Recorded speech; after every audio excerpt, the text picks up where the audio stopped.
Terima kasih Pak MC. Suara saya sudah dengar ya? Sudah. Sampun Ibu. Oke, terima kasih. Kirang keras Bu suaranya. Gimana? Ini kok silau ya? Kurang Iya, keras Bu, sedikit jelas. suaranya, nggak begitu terdengar. Oke, sebentar. Ini kok silau di sini. Silau, Mbak. Sebentar, mohon maaf. Belum silau, Mbak. Di mana ya? Di sana. Gini saja. Oh, silau. Oh ya, sini. Mohon maaf, sebentar. Nggak apa-apa nih, kelihatannya ruangannya nggak begitu mendukung ini.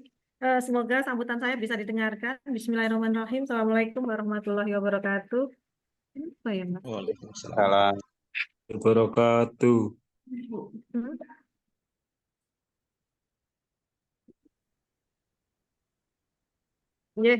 Assalamualaikum warahmatullahi wabarakatuh. Salam sehat, salam sejahtera untuk semuanya.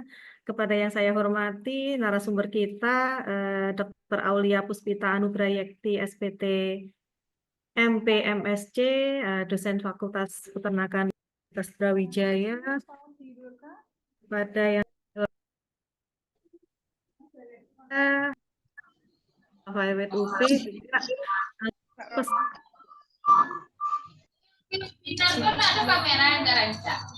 Kameranya aja lah ya. backgroundnya di rumah.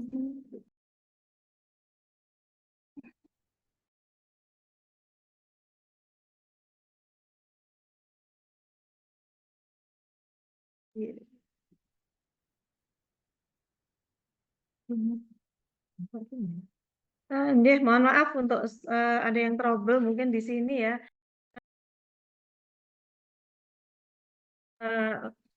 Pelatihan daring volume 6, seluruh peserta yang berbahagia, puji syukur alhamdulillah senantiasa kita panjatkan kehadirat Allah SWT atas semua rahmat taufik dan hidayahnya kepada kita semua, berikan nikmat sehat, nikmat sempat, sehingga bisa mengikuti acara pelatihan daring milenial volume 6.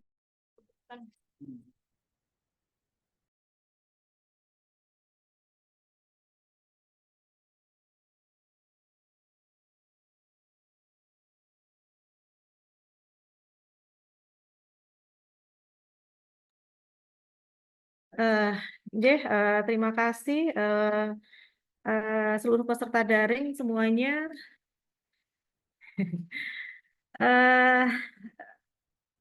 Daring milenial pada kesempatan pagi ini kita mengambil tema adalah inovasi pengembangan budidaya ternak melalui teknologi sexing semen beku.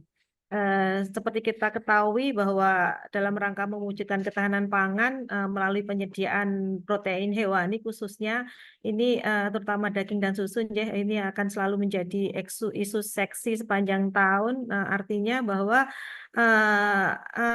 kebutuhannya ini adalah suatu potensi yang masih terus menjanjikan untuk dunia peternakan karena kebutuhannya akan selalu meningkat seiring dengan pertambahan jumlah penduduk di dunia. Memang pada kondisinya beberapa waktu lalu kita sempat dihantam oleh wabah PMK dan sedikit gonjangan terkait LSD juga yang sampai dengan saat ini pun di Kabupaten Magetan masih ada 1-2 kasus ya baik PMK ataupun LSD itu sehingga apa ya ini merupakan PR kita bareng-bareng bagaimana upaya-upaya kita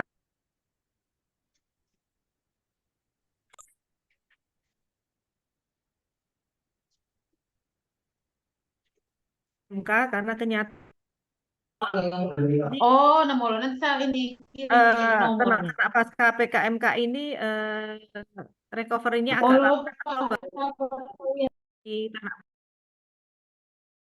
juga sulit untuk dipulihkan kembali seperti itu dan hal-hal seperti inilah yang mungkin kekhawatiran Magetan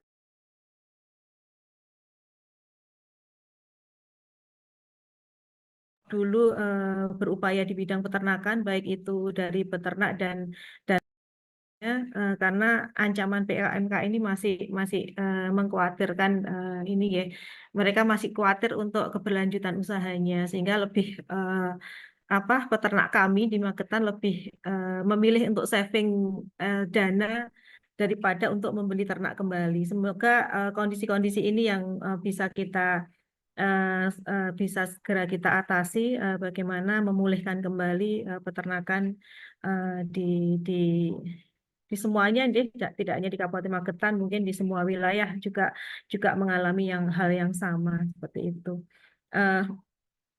Eh, dan sesuai dengan tema kita hari ini terkait sperma beku sexing, semen beku sexing, jadi mungkin semen beku sexing itu juga bisa menjadi harapan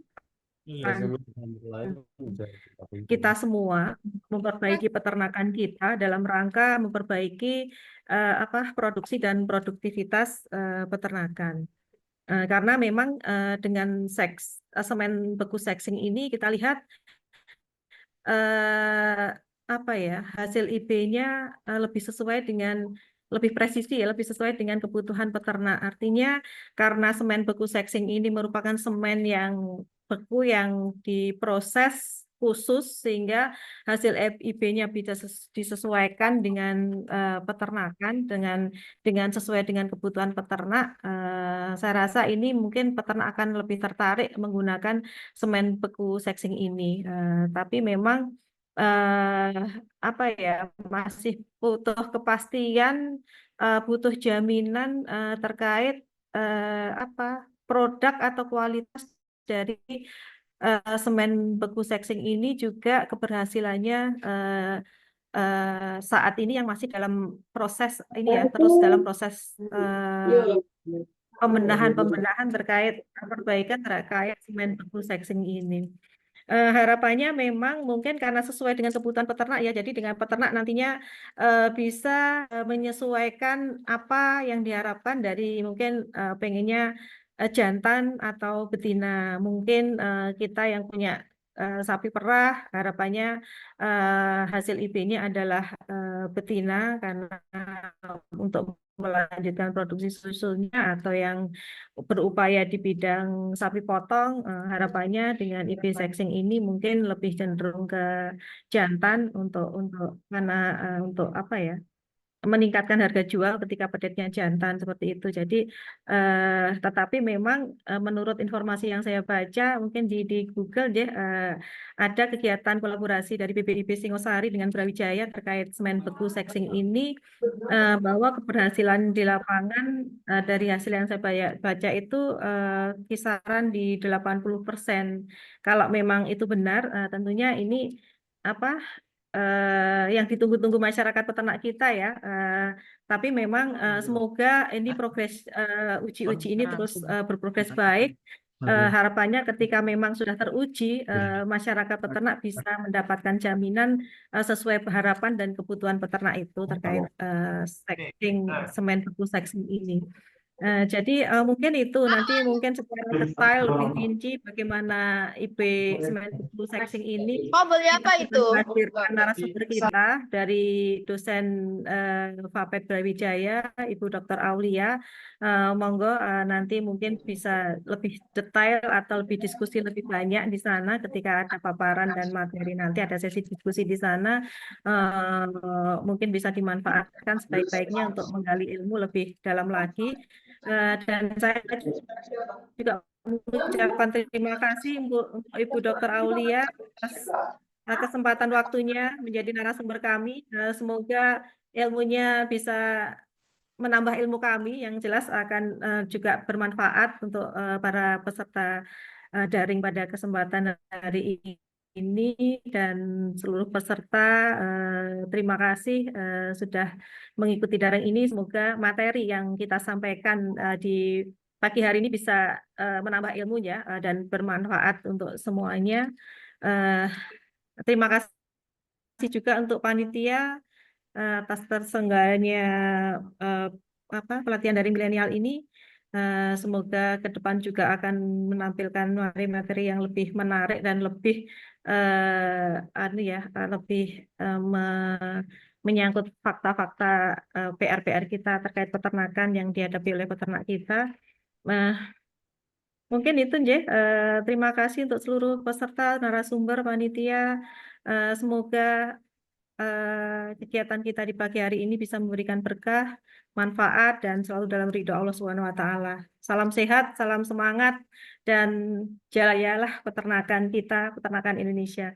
Terima kasih untuk semuanya. Mohon maaf untuk apabila ada penyampaian yang kurang berkenan. Aduh dah, yang matul. Akhiri, wabillahi taufiq wal hidayah. Wassalamualaikum Aduh, warahmatullahi minta wabarakatuh. kiriman. Waalaikumsalam warahmatullahi wabarakatuh. Waalaikumsalam warahmatullahi wabarakatuh. Terima kasih banyak Ibu atas sambutannya sekaligus sudah membuka acara pada pagi hari ini. Semoga hal ini menjadi dorongan dan motivasi besar bagi kita semua. Sebelum memasuki acara inti, izinkan saya untuk menyapa para hadirin yang berada di room Zoom terlebih dahulu. Kira-kira pada pagi hari ini bagaimana kabarnya? Dari rekan-rekan, dari Bapak, Ibu maupun seluruh hadirin, kira-kira bagaimana kabarnya hari ini? Sehat. Alhamdulillah baik, sehat. Alhamdulillah, semoga kabarnya senantiasa baik karena selanjutnya adalah acara yang paling ditunggu-tunggu, yakni penyampaian materi mengenai inovasi pengembangan budidaya ternak melalui teknologi semen beku sexing yang akan dipandu oleh moderator kita yang luar biasa dari Dinas Peternakan dan Perikanan Kabupaten Magetan, Bapak Eko Bayu Putra Susanto, SPT. Selamat pagi, Bapak. Pagi Mbak Aurel. Guys, Bagaimana Bapak kabarnya pada pagi hari ini? ya alhamdulillah sehat Mbak. Sehat sekali. Alhamdulillah, semoga kedepannya tetap sehat nggih Bapak. Amin, amin. Baik, karena sepertinya kalau dilihat-lihat, ini para hadirin sudah tidak sabar mendengarkan materi kita pada pagi hari ini. Oleh karena itu, forum saya serahkan kepada Bapak Eko Bayu Putra Susanto, SPT.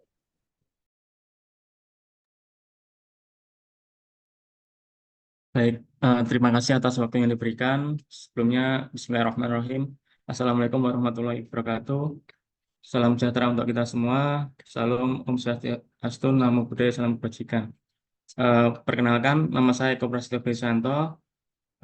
Saya sebagai moderator untuk webinar peternakan kali ini. Hari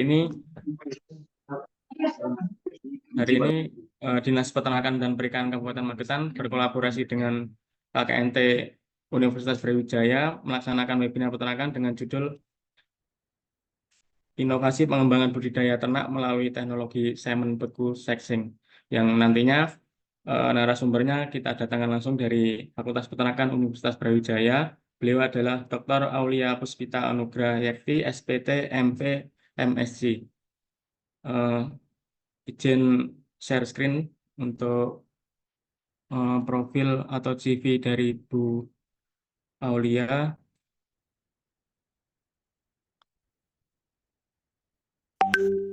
Ya, Bu Aulia, apakah sudah hadir? Ya, sudah. Sudah, Pak. Sedikit menyampaikan untuk identitas diri, Bu Dr. Aulia Puspita Anugrah Yakti, SPT, MP, MSc, jabatan sebagai asisten ahli. Beliau S1 dari Universitas Brawijaya Malang, kemudian S2 dari National Kiai University Taiwan, double degree dengan Universitas Brawijaya Malang, kemudian S3-nya di Fakultas Peternakan Universitas Brawijaya Malang. Beliau dosen reproduksi ternak dan beberapa mata ampuhan seperti kewirausahaan, seperti itu.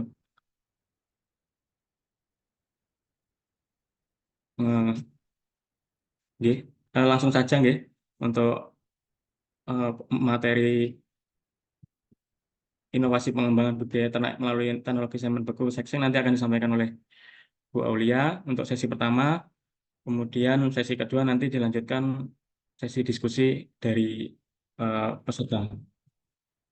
Monggo Bu Aulia. Ya, baik, terima kasih Pak Eko Bayu atas waktunya. Assalamualaikum warahmatullahi wabarakatuh.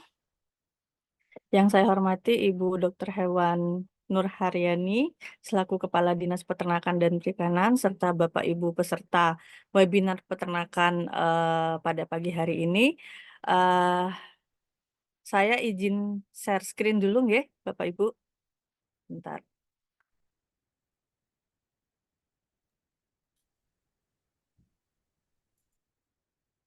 Apakah sudah terlihat?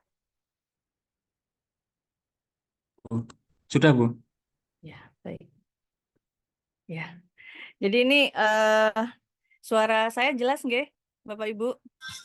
Jelas Ibu.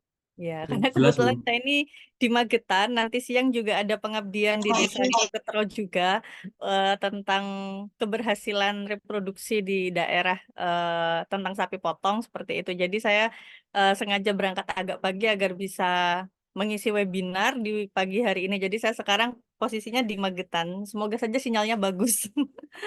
Baik, jadi hari ini tema kita adalah inovasi pengembangan budidaya ternak melalui teknologi semen beku seksing. Jadi kalau kita berbicara tentang seksing, Bapak Ibu, memang ini adalah angin segar ya buat peternakan Indonesia karena dengan teknologi tersebut kita berharap dapat menghasilkan anak dengan jenis kelamin sesuai dengan harapan seperti itu. Karena dengan adanya pandemi COVID, kemudian kesadaran gizi masyarakat meningkat, kemudian juga adanya penyakit PMK dan juga LSD yang sedikit hampir sebagian besar populasi kita menurun seperti itu, sehingga kita PR-nya adalah bagaimana untuk mengupayakan agar populasi kita lebih baik lagi ke depannya seperti itu. Nah, dengan teknologi semen beku seksing ini bisa kita upayakan seperti itu. Nah, memang benar kami, saya dan Prof. Trinil yang apa namanya melakukan penelitian tentang seksing ini. Kebetulan Prof. Trinil adalah guru saya dari sejak saya S1 melakukan penelitian tentang seksing dan S3 saya pun kemarin juga masih melanjutkan tentang seksing dengan dibimbing beliau. Kami bekerja sama dengan BBIB Singosari untuk melakukan upaya-upaya perbaikan dari kualitas semen seksing dan juga bagaimana keberhasilan IB-nya seperti itu. Jadi sudah beberapa tahun kami konsen di sini sehingga banyak hal yang mungkin nanti kami bisa sharing kepada Bapak Ibu semuanya terkait dengan teknologi ini. Baik, mungkin sebagai pendahuluan ya Bapak Ibu, kenapa kita sangat membutuhkan semen seksing ini? Karena ya memang kesenjangan kebutuhan susu dan daging dengan kebutuhan masyarakat itu tidak mencukupi sampai dengan saat ini, diperparah dengan adanya penyakit PMK dan LSD yang membuat peternakan kita semakin terpuruk dan jumlah populasinya semakin menurun, sehingga kita membutuhkan pembibitan mandiri untuk peningkatan produksi susu dan daging. Untuk itu kami dari Fakultas Peternakan UB mempunyai teknologi yang kita sebut dengan IB Semen Sexing, menggunakan ada dua pilihan, bisa menggunakan semen sexing egg atau menggunakan semen sexing Y. Jika kita ingin melakukan pengembangan pada sapi perah, yaitu sebagai replacement stock, kita bisa menggunakan semen sexing egg untuk menghasilkan anak dengan jenis kelamin betina. Sedangkan jika kita ingin mengembangkan pada sapi potong, karena memang peternak sapi potong itu lebih suka jika anaknya itu menghasilkan anak jantan, sehingga kita bisa meng-IB dengan menggunakan semen sexing Y seperti itu. Harapannya nanti kita bisa menghasilkan anak jantan atau betina sesuai dengan yang diharapkan. Seperti itu. Ini kebutuhan di sapi perah, jadi memang kita sangat membutuhkan lebih banyak lagi betina sebagai replacement stock untuk pembibitan mandiri. Dan dipotong juga, ini masih PR ya Bapak Ibu, kita masih apa namanya defisit dikarenakan laju permintaan konsumsi daging sapi yang cenderung meningkat, tetapi tidak mampu diikuti dengan lajunya pertumbuhan populasi dan produksi daging sapi dalam negeri. Nah, kenapa harus sexing? Sebetulnya sexing ini ada beberapa macam, Bapak Ibu. Kita bisa mengatakan sexing sebagai penentuan jenis kelamin pada spermatozoa atau embrio. Yang kedua adalah dengan cara memisahkan spermatozoa X dan Y. Nah, yang kita upayakan di sini sekarang adalah pengaturan jenis kelamin dengan cara pemisahan spermatozoa X dan Y. Nah, kenapa spermatozoa X dan Y itu bisa dipisahkan? Jadi memang ada beberapa perbedaan antara X dan Y, yaitu perbedaan dari kromosomnya, di mana kromosom dari spermatozoa X itu lebih besar dibandingkan dengan spermatozoa Y, kalau Bapak Ibu lihat di gambar ini ya. Karena dia mengandung 4% lebih DNA yang lebih banyak dibandingkan dengan kromosom Y, sehingga ada beberapa perbedaan yang bisa menjadikan prinsip dasar dalam pemisahan spermatozoa X dan Y. Nah, di sini tujuannya sexing bagaimana? Tujuannya yang pertama adalah yang jelas mendapatkan anak dengan jenis kelamin sesuai harapan. Yang kedua, kita mengupayakan semoga program pembibitan itu lebih cepat dengan menggunakan semen sexing. Yang ketiga adalah untuk sapi perah dibutuhkan anak betina dan sapi potong dibutuhkan anak jantan. Nah, yang terakhir adalah menghilangkan penyakit yang link pada kromosom tertentu, sehingga itu bisa kita atur jenis kelaminnya. Nah, perbedaannya lagi Bapak Ibu, selain dari jumlah DNA dan ukuran, itu juga untuk X ukurannya lebih besar dari Y, kemudian identifikasinya kalau kromosom Y ini bisa menghasilkan fluoresens berpendar. Kemudian secara motilitas atau pergerakan, spermatozoa Y ini lebih cepat kalau bergerak. Jadi kalau misalnya istilahnya lomba lari antara X dan Y pasti akan lebih cepat sampai dibandingkan dengan X seperti itu. Kemudian surface charge atau permukaan muatan itu spermatozoa X bergerak ke arah katoda. Sehingga dari beberapa perbedaan inilah kita mengembangkan konsep semen sexing. Nah, ada beberapa metode yang bisa kita lakukan. Ada yang Bu, kita maaf, kembangkan di UB. Baul. Ya, Ya, slide-nya enggak jalan, Bu. Maaf, Mas oh Wita, slide-nya enggak jalan. tugas per kelompok enggak harus slideshow. mengirimkan hasil catatan berupa Bentar. rangkuman ke tim Sepertinya bocor Pak suaranya.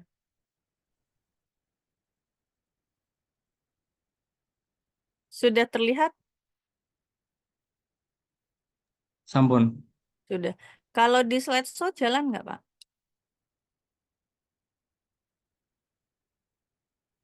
Jalan? Tadi tidak jalan, Bro. Belum jalan, Bu. Oh, berarti kalau gitu nggak usah di slideshow nggih? Di ini aja. Seperti ini aja gimana? Ya, kelihatan, Bu. Iya. Jadi nggak usah di slideshow. Kelihatan Pak? Kelihatan, Bu. Kelihatan. Iya.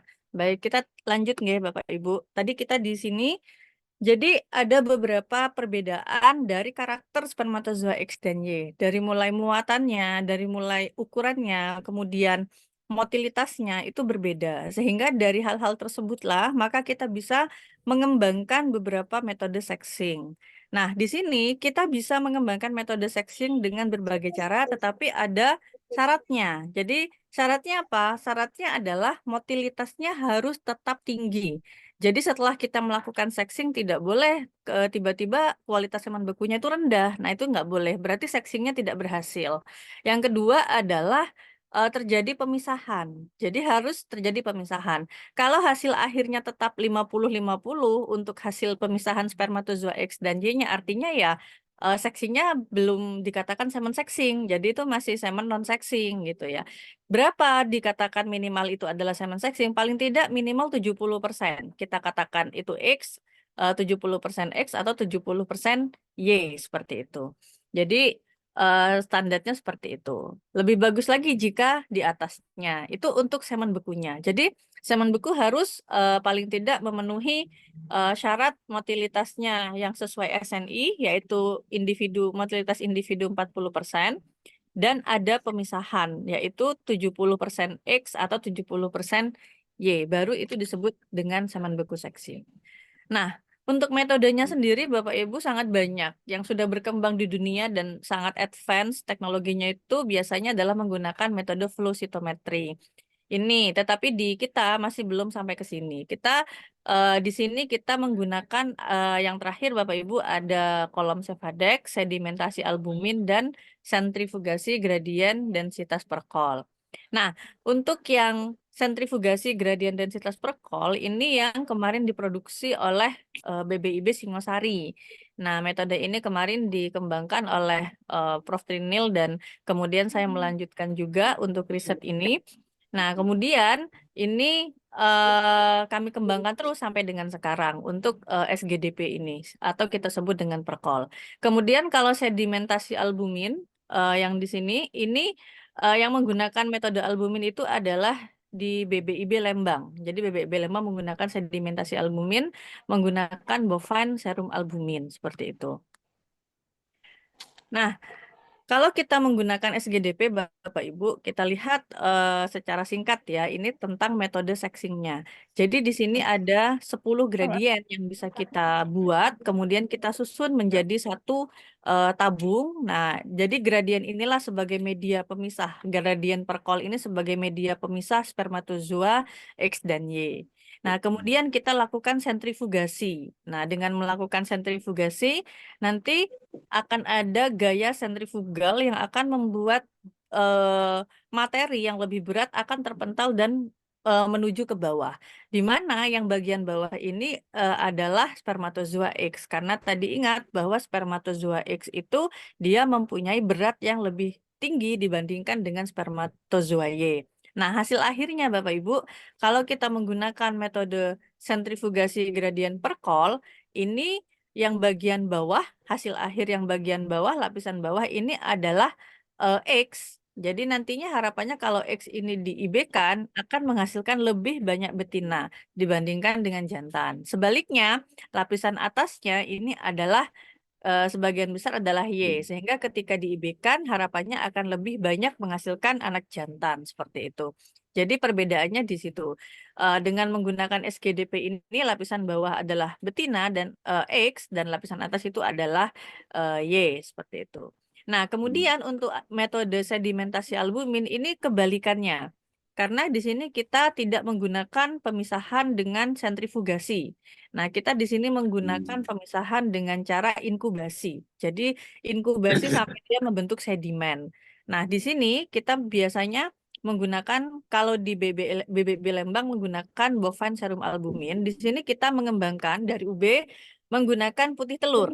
Jadi, menggunakan putih telur, harapannya ini bisa menggantikan BSA yang impor seperti itu. Nah, jadi harapannya kita nanti tidak bergantung dengan impor, kita bisa kembangkan dengan produk-produk lokal. Nah, kita mencoba dengan putih telur, tetapi memang sampai sekarang hasil dari sexing dengan menggunakan putih telur ini masih belum apa ya? belum konsisten seperti itu, sehingga masih perlu untuk dikembangkan. Tetapi untuk pemisahannya sudah cukup bagus, yaitu sudah sekitar 70%. Nah, oleh karena itu saya masih terus untuk mengupayakan metode untuk sedimentasi albumin ini. Kebetulan untuk sedimentasi albumin ini memang masih belum diproduksi Bapak Ibu, tahapannya masih dalam tahap penelitian. Sedangkan yang SGDP ini sudah diproduksi oleh BBIB Singosari seperti itu.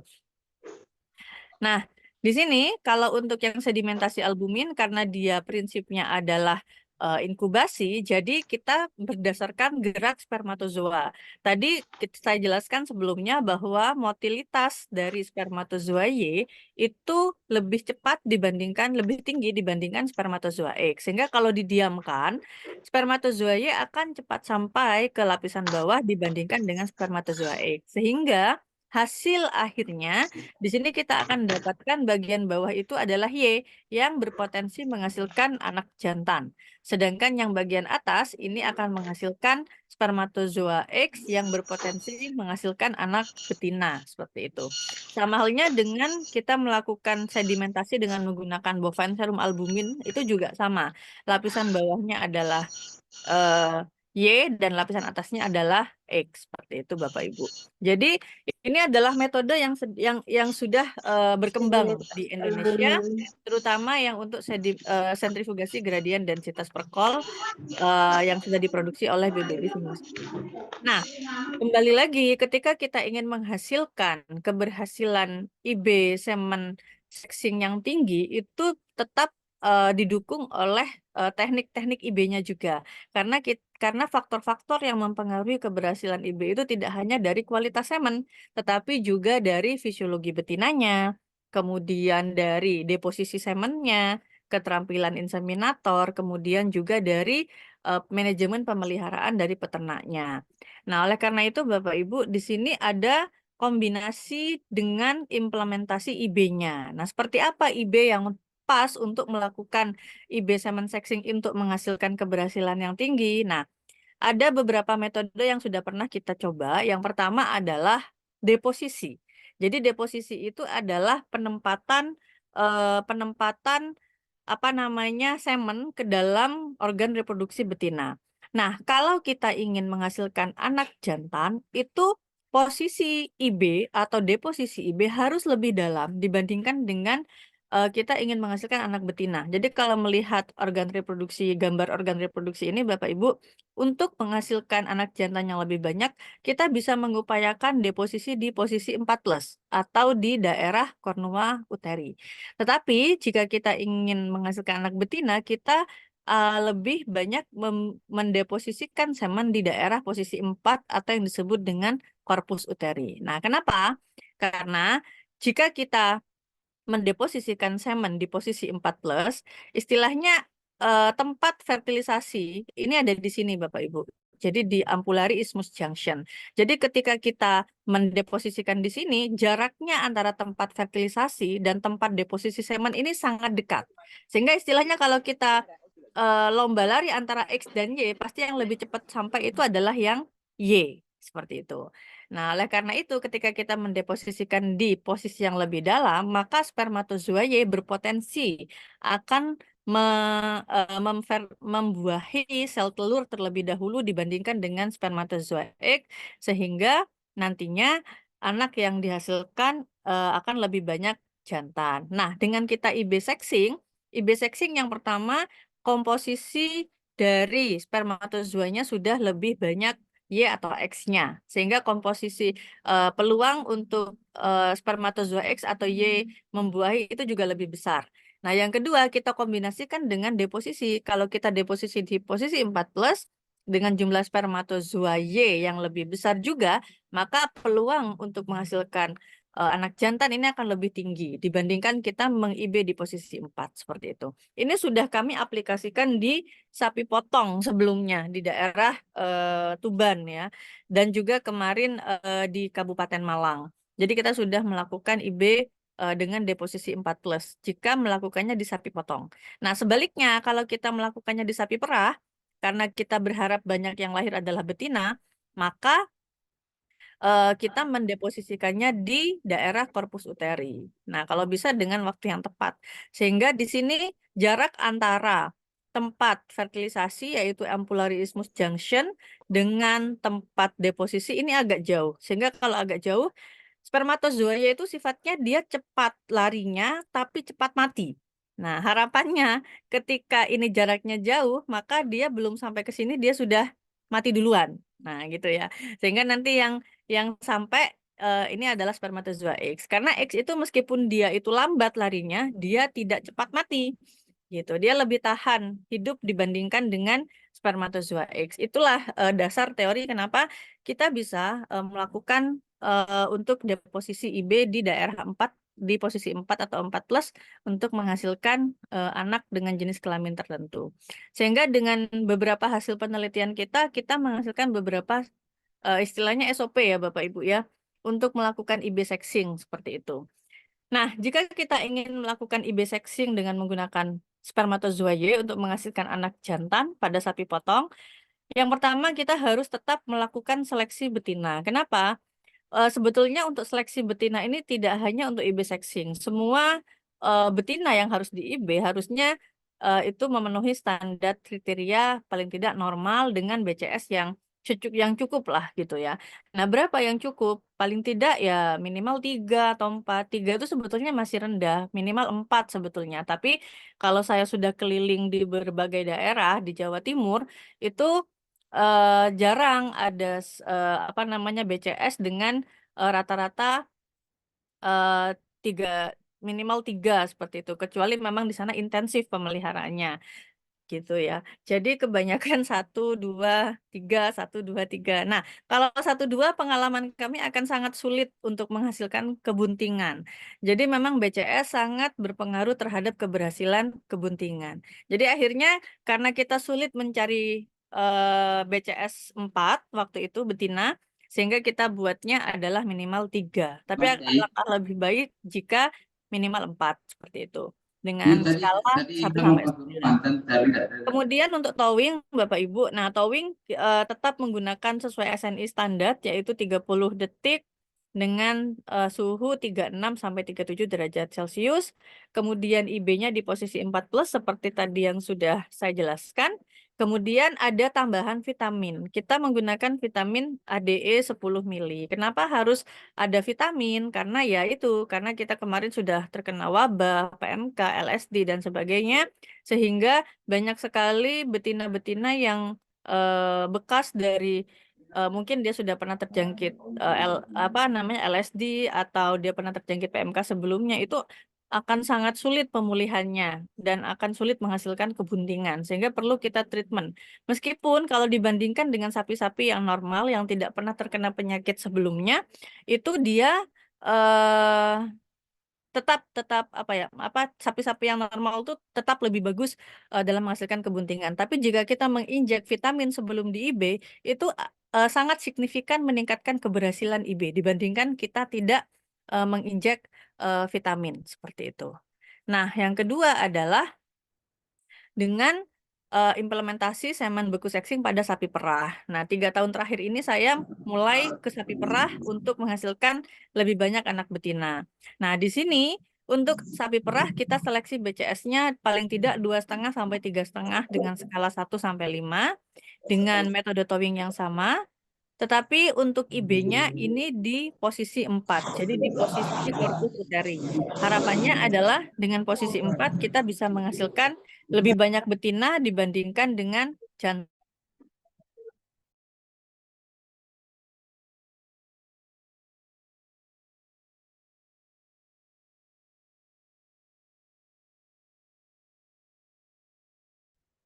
Sebelumnya kita menggunakan vitamin bio ATP, tapi sejak adanya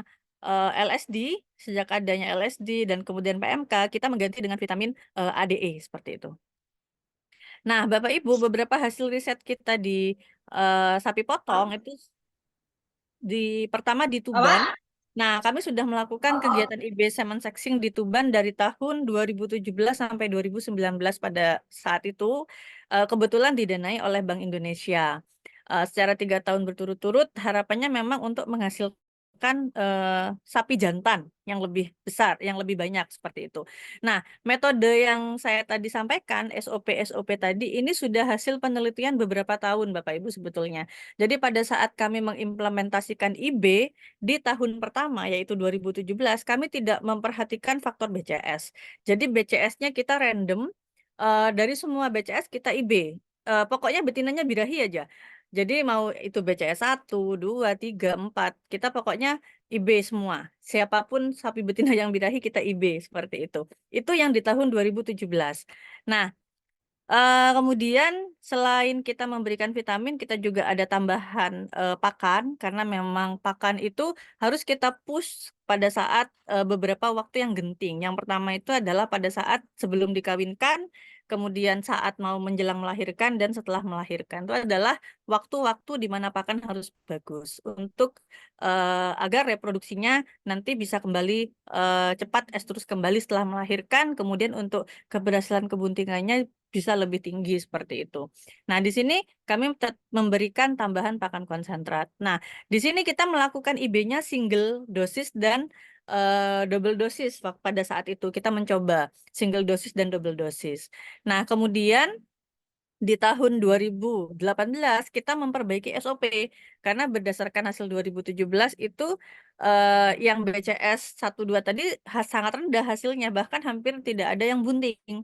Nah, sehingga kami menseleksi lagi nih sapi-sapi betina yang kita jadikan aseptor harus minimal BCS 3. Awalnya sebetulnya BCS 4, tapi karena kesulitan mencari BCS 4, kita turunkan lagi BCS 3 seperti itu. Nah, kemudian dari hasil IB sebelumnya antara double dosis dan single dosis lebih bagus yang double dosis. Nah, sehingga kita kembangkan IB double dosis pada saat di tahun 2018. Nah, 2019 kita kembangkan lagi double dosis beda waktu, gitu ya. Beda waktu itu artinya di IB-nya 2 waktu, tidak double dosis dalam 1 waktu. antara jam kedua dan jam ke-8. Nah, itu yang kita lakukan selama di Kabupaten Tuban. Alhamdulillah, yang sudah kami lakukan di Tuban ini menghasilkan bahan dari keberhasilan kebuntingannya. Berikut adalah jumlah sapi yang ikut program Bapak Ibu. Total di tahun 2017 itu 69 dan 36, kurang lebih 100 ekor. Tahun 2018 160 ekor, 2019 120 ekor. Jadi sekitar 454 ekor yang kami cobakan untuk program IB Semen Sexing pada saat itu yang bekerja sama dengan Bank Indonesia. Nah, akhirnya kita menghasilkan total selama 3 tahun adalah 306 pedet, bekerja sama dengan Dinas Peternakan Tuban juga pada saat itu. Selain pendanaannya dari Bank Indonesia. Nah, kemudian hasilnya, nah kalau kita lihat di sini Bapak Ibu untuk keberhasilan kebuntingannya ini di tahun 2017, karena di tahun 2017 itu pertama kali kita melakukan IB, ada beberapa perlakuan yang dilakukan, yaitu single dosis, kemudian non-sexing single dosis, sexing single dosis, dan sexing double dosis. Dan dari sini kita lihat keberhasilan kebuntingan di bagian CR yang warna kuning ini Bapak Ibu, atau conception rate yang sudah terkonfirmasi melalui palpasi rektal ya Bapak Ibu ya. Nah, di sini non-sexing single dosis 43%. Sexing single dosis 61,5%. Sedangkan yang double dosis ini lebih tinggi 65,6% seperti itu. Sehingga akhirnya di tahun 2018 kami semuanya menggunakan double dosis. Double dosisnya masih dilakukan satu waktu, yaitu dua straw dalam satu kali IB. Nah, tahun 2018 keberhasilannya untuk sexingnya ini untuk keberhasilan kebuntingannya kita lihat 78% non-sexing dan 72,5% sexing ya. Nah, kenapa kalau yang di sini non-sexingnya lebih tinggi? Karena di sini semuanya BCS-nya sudah terseleksi antara yang non-sexing dan sexing semuanya kita seleksi. Kalau yang di tahun 2017 BCS-nya bervariasi sehingga ada yang sexing itu BCS-nya bagus, ada yang non-sexing BCS-nya itu kurang bagus, seperti itu. Sehingga hasilnya sangat rendah. Nah, yang ini semuanya sudah sama. Jadi aseptornya kita bikin minimal 3. Nah, sehingga kalau dari semua perlakuan yang disamakan, ternyata memang keberhasilan seksinya lebih rendah sedikit dibandingkan dengan yang non-sexing. Tapi kalau dibandingkan 2017, itu lebih tinggi, yaitu 72,5%. Karena ini menggunakan double dosis. Nah, kemudian ini yang 3 tahun berturut-turut Bapak Ibu. Nah, tahun 2019 kita rubah metode kita, yaitu double dosisnya beda waktu. Jadi 2 kali meng-IB, jam kedua dan jam ke-8. Ketika ternak itu birahi di pagi hari, kemudian kita IB-nya pada saat pagi itu dan sore harinya kita IB lagi, seperti itu. Itu metode kita yang tahun 2019. Nah, ternyata hasilnya signifikan sekali. Dari 2017 itu 65,6%, 2018 72,5%, dan 2019 bisa 86% keberhasilan kebuntingannya. Ini untuk IB sexingnya pada saat itu.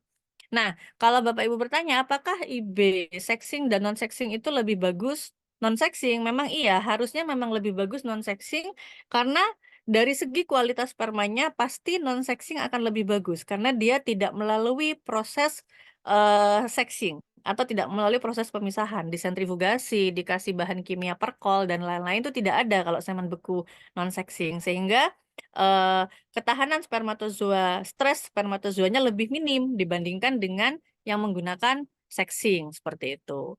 Nah, kemudian kalau kita bandingkan antara BCS, Bapak Ibu, kalau kita bandingkan BCS 3 dan 4, ini kelihatan memang BCS 4 itu menghasilkan kebuntingan yang lebih tinggi dibandingkan dengan BCS 3. Jadi memang BCS itu sangat penting untuk memastikan keberhasilan kebuntingan. Jadi misalnya nanti di lapang kok ini IB-nya nggak berhasil-berhasil, bukannya inseminatornya tidak handal, bukannya semennya jelek atau apa, bisa jadi memang betinanya itu kurang kurang secara reproduksi kurang memenuhi standar seperti itu. Ya BCS-nya kurang baik. Jadi performanya sehingga lebih rendah dibandingkan dengan yang BCS-nya bagus.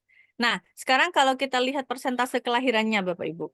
Jadi kalau melihat persentase kelahiran di tahun hasil seksingnya ini sudah sampai memang di angka 80% menggunakan seksing double dosis pada sapi potong. PO waktu itu di Tuban. Ya, jadi kita menghasilkan sampai 80%.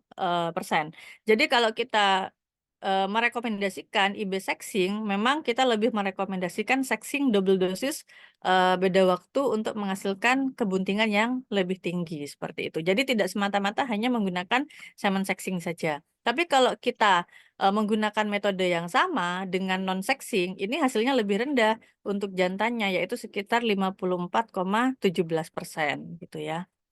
Oke.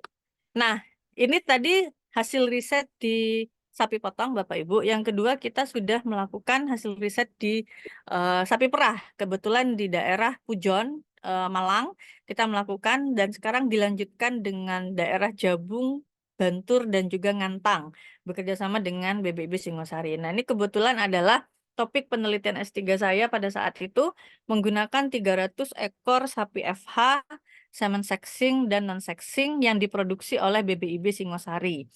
Nah, di situ kita sudah menseleksi betinanya dengan BCS 2,5 sampai 3,5 dan umurnya 4 sampai 5 tahun. Dengan perlakuannya ada non sexing single dosis, non sexing double dosis, kemudian sexing double dosis seperti itu. Totalnya adalah 300 ekor.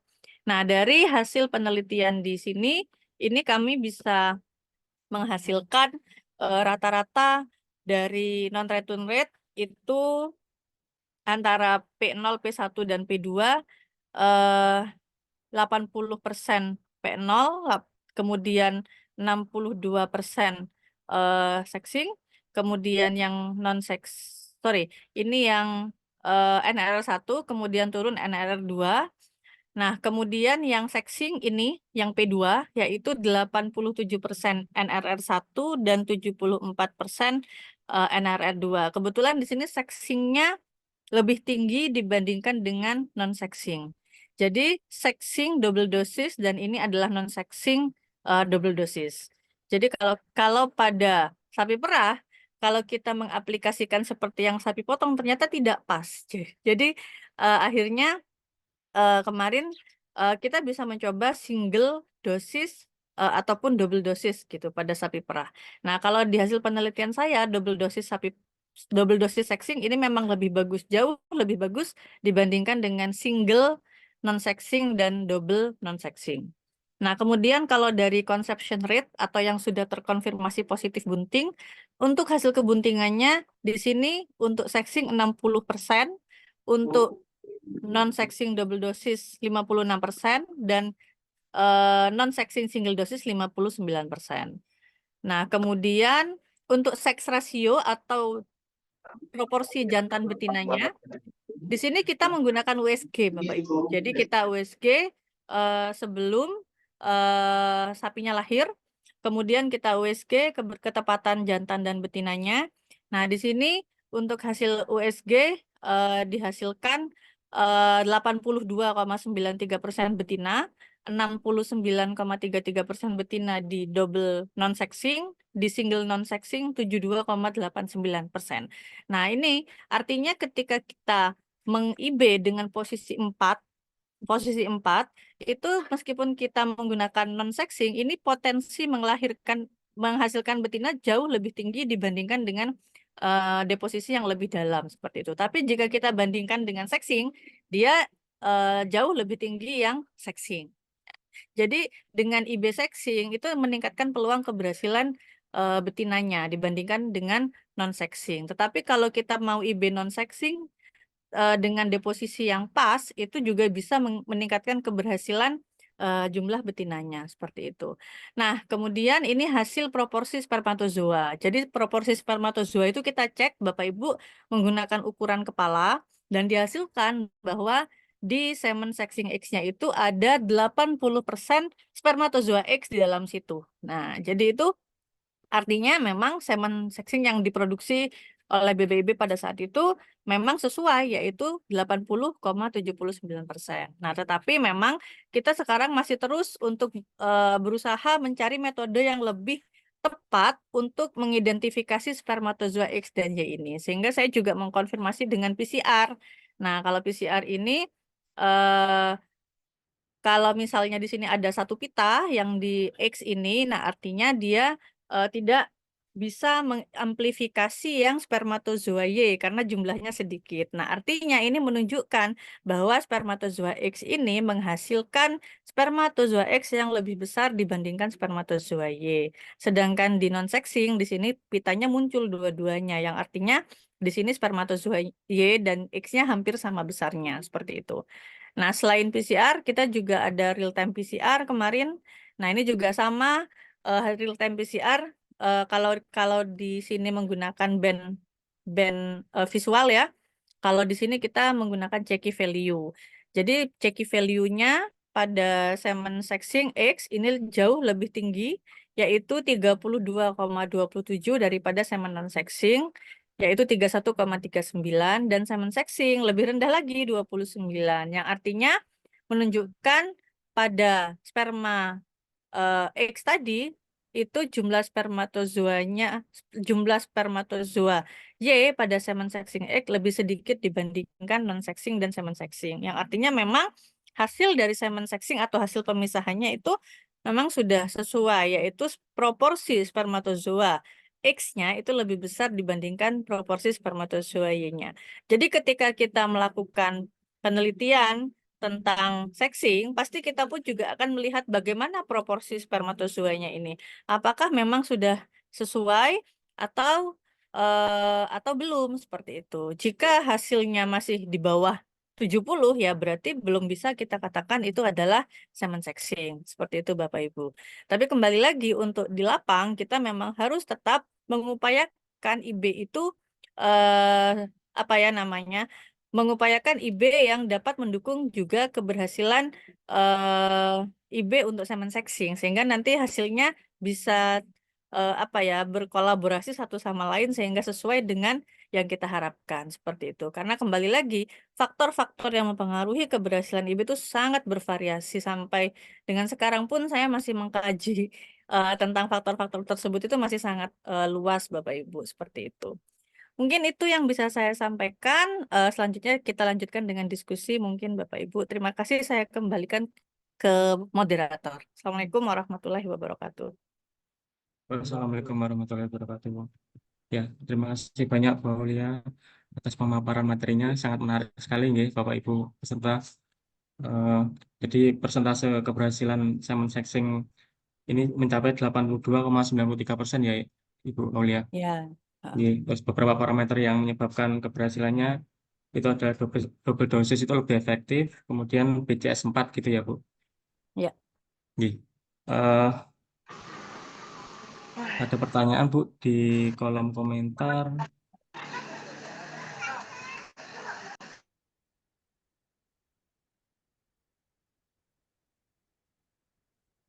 Dari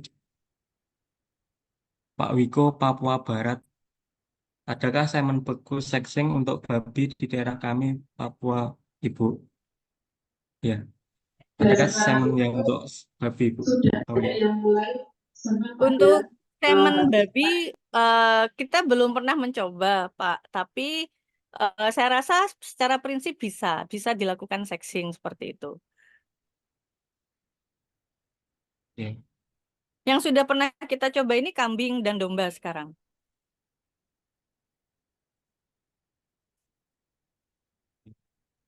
Selanjutnya ada pertanyaan dari Pak Ari Wibowo. Izin bertanya Bu, untuk proses towing apabila kita menggunakan air dengan suhu kurang dari 37 derajat selama kurang lebih 1 menit, apakah akan berpengaruh terhadap motilitas sperma dan Ya. seberapa pengaruh terhadap keberhasilan IB? Terima Baik. kasih. Untuk towing, Pak, memang standar kita adalah sesuai SNI, tetapi memang di lapang saya akui agak sulit memang beberapa inseminator itu menyesuaikan dengan kondisi di lapang seperti itu. Ini juga pernah kita melakukan beberapa penelitian terkait dengan towing air dingin, towing air hangat. Nah, tergantung dengan daerahnya. Dengan menggunakan suhu sekitar 28, itu hasil riset kita 40 sampai 45 detik itu sudah cukup untuk melakukan towing seperti itu. Itu 28 itu kurang lebih suhu air ledeng di daerah Tuban. Mungkin daerah Tuban dan sekitarnya ya. Nah, kalau misalnya di daerah Pujon dan yang agak-agak dingin itu kurang lebih suhu 22 derajat itu 45 sampai 50 detik itu sudah cukup untuk melakukan towing dan hasilnya hampir sama dengan jika kita melakukan towing dengan air hangat, yaitu minimal 40% motilitas individunya. Oke. Sudah terjawab nggih Pak Ribo. Selanjutnya dari Hafiz Maulana Zulkarnain, dokter hewan dari Tulungagung, Ibu. Apakah proses seksi mengurangi kualitas spermatozoa? Bagaimana bisa tahu penurunan CR tahun 2018 karena silent hit, bukan karena penurunan kualitas sperma dibanding non-sexing? Ya, jadi yang pertama tadi tentang kualitas spermanya ya Pak ya.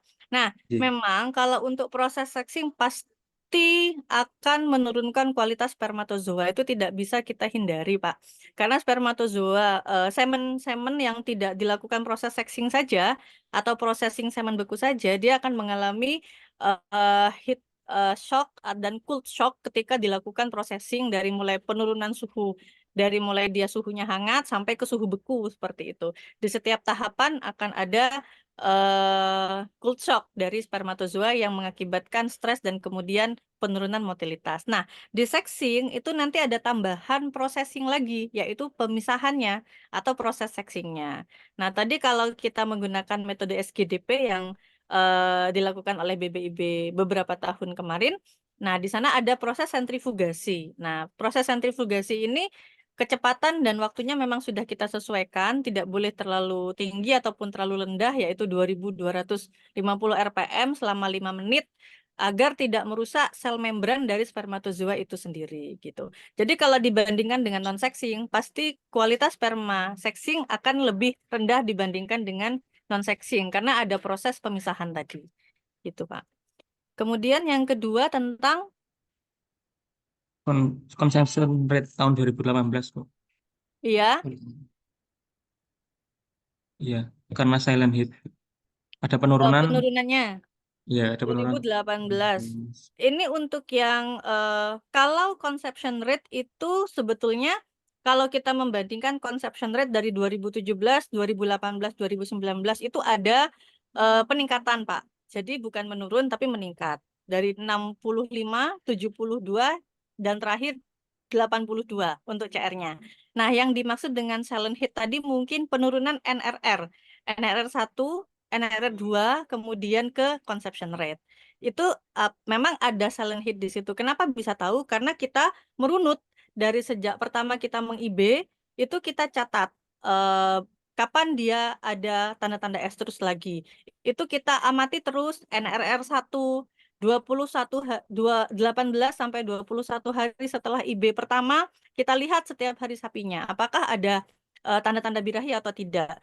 Ternyata ada beberapa yang tidak ada tanda-tanda birahi, di NRR 2 dia mengalami tanda-tanda birahi seperti itu. Sehingga ada penurunan nilai NRR 2 sampai ke terakhir kita pengecekan CR. Nah, itu yang menyebabkan ada kemungkinan di situ kematian embrio dini atau juga beberapa faktor lain seperti silent hit. Kita juga melakukan USG terhadap ovariumnya bagi sapi-sapi yang tidak berhasil. Apakah dia ada penyakit atau tidak? Maksudnya, apakah ovariumnya normal atau tidak? Seperti itu. Nah, ternyata memang sebagian besar ada beberapa yang dia normal, tetapi dia hanya silent hit seperti itu. Ada yang beberapa memang ada folikel, kista folikel seperti itu, Pak. Oke, begitu nggih Dokter Hafiz, sudah terjawab untuk pertanyaannya. Kemudian pertanyaan selanjutnya Bu, dari Pak Wiko Papua Barat, kenapa hanya fokus baru di sapi saja? Kita paling suka pelihara babi, bukan sapi. Iya Pak, mungkin kesempatan risetnya aja ya Pak ya, karena memang kenapa di sapi. Nah sapi ini kalau di Bank Indonesia ini sangat mempengaruhi moneter. Nah sehingga Bank Indonesia itu selalu bekerja sama dengan kita dari tahun ke tahun dan sekarang pun masih ada ini kerjasama dengan Bank Indonesia, tetapi kebanyakan adalah topiknya sapi potong seperti itu. Nah sedangkan yang sapi perah tadi itu kebetulan adalah memang penelitian yang didukung oleh pendanaan dari Dikti. Nah, untuk babi yang pertama memang materinya kita yang tidak tersedia di sini gitu. Nah, tapi mungkin kalau di luar Jawa sangat sangat tersedia ya Pak ya, karena memang populasi babi kan lebih banyak dibandingkan dengan di Jawa. Nah, kami ada beberapa mahasiswa yang di pasca juga dari luar Jawa itu ada beberapa penelitian babi, mungkin bisa nanti diarahkan ke seksing babi mungkin bisa kami ini ya. Ya, itu ya Pak Wiko. Selanjutnya Bu, ada pertanyaan dari Kau yang Bapak. Pak Panji ini. Bagaimana dengan kualitas penyimpanan beku antara semen sexing dan non sexing? Apakah ada perbedaannya, Bu? eh Sama Pak prinsipnya. Jadi selama semen itu manajemen pemeliharaan semen bekunya bagus, selalu terendam nitrogen cair, setelah dia PTM 24 jam hasilnya baik, memenuhi standar, nah itu dia bisa bertahan sama dengan semen beku. Jadi dia bisa bertahan mempertahankan kualitasnya selama dia terendam di nitrogen cair. Jadi kalau secara maintenance antara semen beku, sexing dan non sexing ini sama. Yang membedakan nanti adalah quality control ketika dia sudah di PTM 24 jam itu tadi, apakah motilitasnya bagus atau tidak. Kalau motilitasnya kurang, ya artinya proses pembuatan semen beku seksinya gagal seperti itu. Oke. Oke, selanjutnya, ya, dari Dokter Hayatul Fitro. Bisa bantu jelaskan Bu, kenapa dosis IB mempengaruhi keberhasilan IB? Bukankah sejatinya hanya butuh satu sel spermatozoa yang baik dan satu sel telur untuk terjadinya kebuntingan? Betul, ya. Prinsipnya memang seperti itu, Pak. Untuk menghasilkan satu kebuntingan hanya dibutuhkan satu sperma.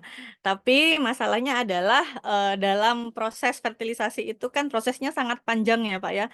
Kalau kita berbicara kawin alam itu kan bahkan jumlahnya ratus ribuan juta gitu ya. Tapi kalau kita berbicara IB, deposisinya sudah minimal ada di korpus uteri, artinya sperma tidak terlalu jauh lah untuk mencapai tempat fertilisasi seperti itu. Tapi tetap karena pada saat dia di-IB-kan itu dia masih proses menuju ke mana namanya tempat fertilisasi masih membutuhkan energi dan lain sebagainya. Dan di tengah perjalanan sangat memungkinkan sebagian besar spermatozoa itu mati seperti itu. Dengan jumlah yang lebih banyak, misalnya, itu akan lebih meningkatkan peluang keberhasilan IB-nya. Nah, bedanya di sini kami melakukan IB-nya dengan beda waktu. Jadi dosis pertama dan dosis kedua itu di waktu yang berbeda. Nah, ini pertimbangannya adalah kita tidak pernah tahu kapan waktu yang tepat untuk mengawinkan ternak. Karena selama kami keliling di beberapa daerah itu bervariasi, Pak. Mungkin pengaruh dari cross yang yang tidak terkendali ya. Jadi kita sekarang sudah tidak bisa ikut teori kalau IB estrus pagi di IB sore, kemudian estrus sore di IB pagi itu bervariasi lagi. Sapi potong, sapi perah itu bervariasi. Jadi beberapa inseminator diskusi dengan kami itu ada yang IB-nya, ada yang estrusnya panjang, ada yang estrusnya pendek seperti itu. Nah, sehingga dengan kami meng-IB beda waktu itu harapannya adalah kami bisa dapat atau menyesuaikan waktu yang tepat untuk melakukan IB. Karena sebetulnya kalau waktunya tidak tepat, kita tidak akan pernah menghasilkan kebuntingan. Karena ovulasinya itu ya sesuai dengan kapan pertama kali waktu estrus itu tadi, Pak. Seperti itu.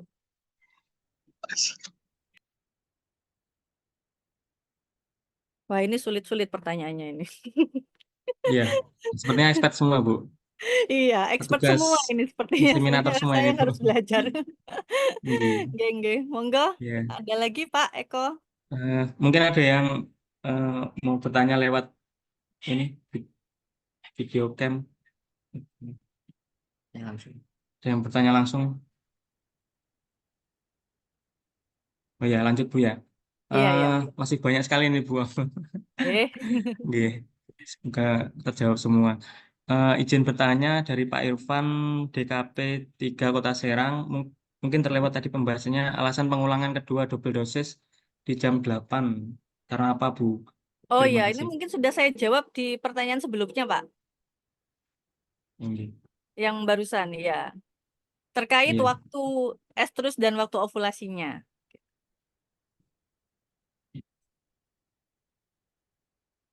Ya. Ya, ini ada yang angkat tangan dari Mas Guru Prasetyo ini dari Mojokerto. Mas Guru, Ya, silakan Mas. Baik, terima kasih Pak Eko Bayu. Ini teman seangkatan saya waktu sekolah. Nggih, Nggih, Baul. Mau bertanya Bu, izin untuk yang konfirmasi dengan PCR dan RT-PCR tadi, itu menggunakan metode apa nggih? Nggak dijelaskan untuk metode SGDP atau BSA dan lain sebagainya. oh, Kemudian, iya, untuk DNA pembandingnya apa Bu nggih? Terima kasih. Dan sapi apa? Terima kasih. oke, terima kasih Pak Guru.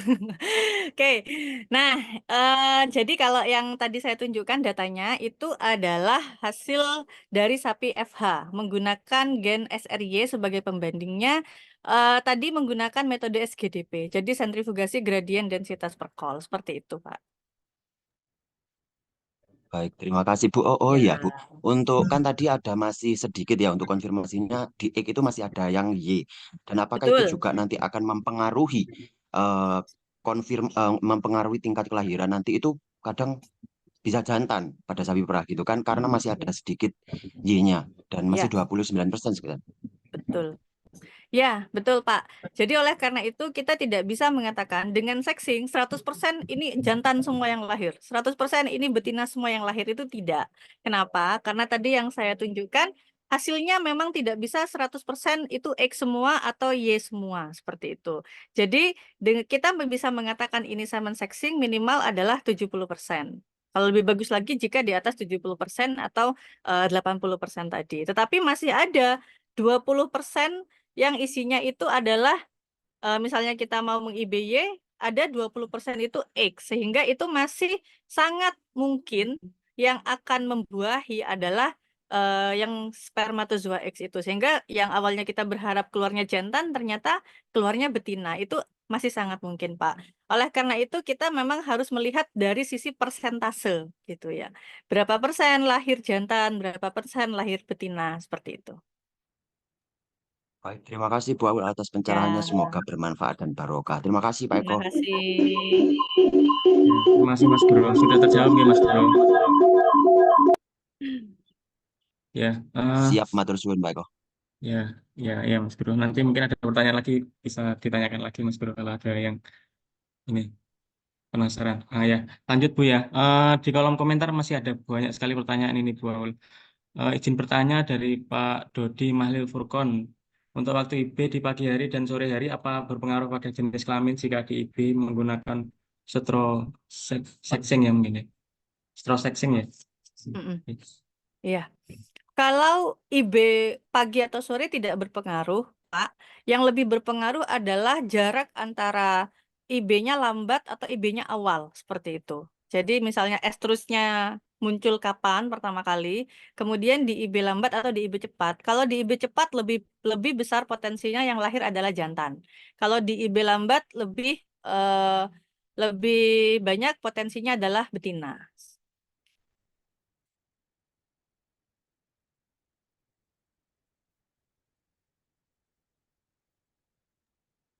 Sudah terjawab nggih Pak Dodi.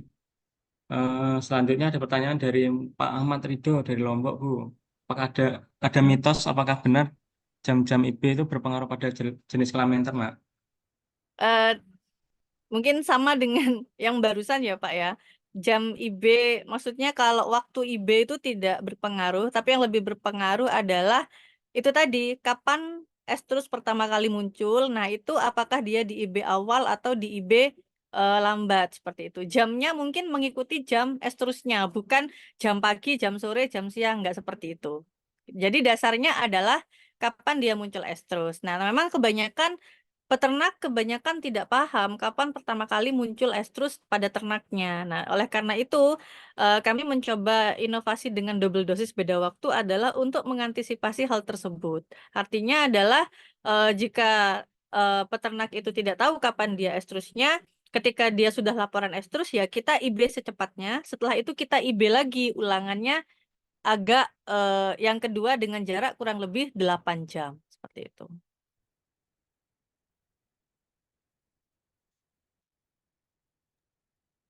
Oke, ngoten Pak Ahmad Ridho Lombok mungkin sudah terjawab. Selanjutnya ada Pak Saiful ini bertanya Bu, seberapa persen keberhasilan IB tanpa disuntik vitamin terlebih dahulu?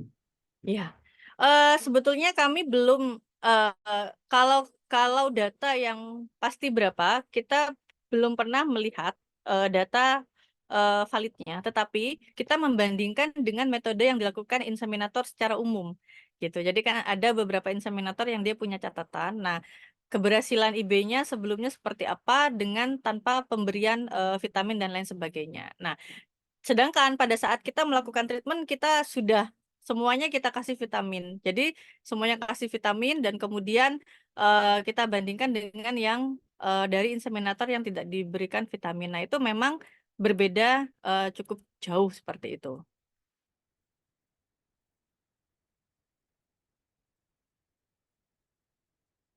Ya, sudah terjawab Pak Saiful nggih.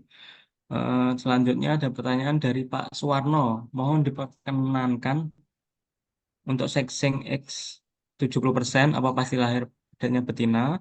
Untuk sexing Y apa pasti lahir pedetnya jantan? Terima Iya. kasih. Oke. Nah, ini mungkin kurang lebih sama ya, Pak, dengan yang tadi sudah saya jelaskan ke Pak Guru ya. Intinya adalah tidak bisa dipastikan 100%, tapi kalau kita berbicara persentase, harapannya adalah kalau misalnya persentase spermatozoa X-nya 70%, harapannya yang lahir pedetnya adalah 70%, kurang lebih gitu. Jadi kalau misalnya X-nya 70%, spermatozoanya, nah harapannya nanti peluang keberhasilan ternak betinanya nanti juga 70%. Kalau yang untuk semen sexing Y, dia persentasenya 70%, harapannya nanti yang lahir adalah 70%. Kenapa nggak bisa 100%? Yaitu tadi, ada sekitar 20-30% yang itu bukan bukan yang diharapkan, atau jika kita berharap spermatozoa X itu masih ada spermatozoa Y dan masih berpeluang juga untuk membuahi gitu ya. Masih berpeluang juga untuk membuahi. Sehingga nanti bisa jadi ketika kita IB sexing X yang lahir malah jantan, itu bisa. Loh, terus kalau begitu bisa dikatakan sexingnya tidak berhasil. Kita sekali lagi kita berbicaranya persentase secara keseluruhan. Jadi enggak yang satu peternak IB, satu individu ternak seperti itu. Kita berbicara secara persentase seperti itu, Pak.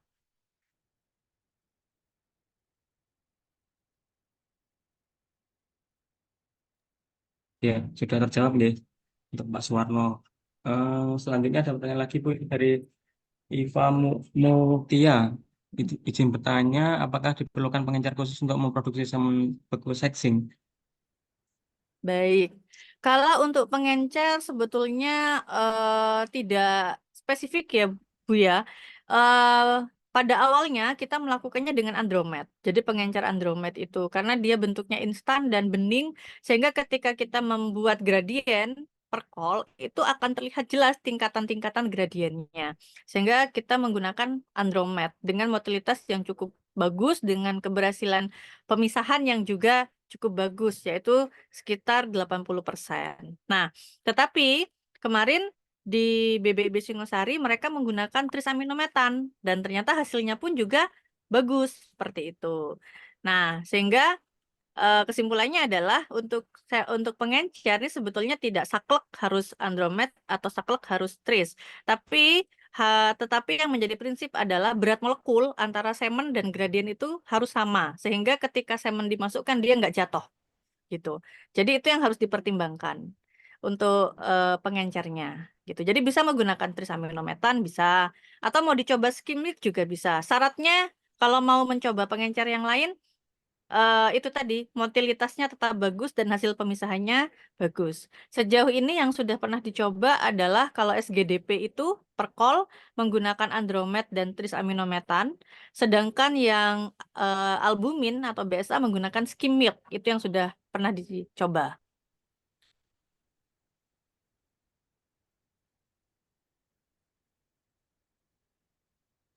Iya, Oke, iya. Sudah terjawab ya pertanyaannya. ya. Ini ada lagi Bu, pertanyaan di mana kita bisa beli semen beku sexing? Berapa per Baik, stone-nya? kalau yang sudah komersil dan dipasarkan itu ada 2, BBIB Singosari dan BBIB Lembang.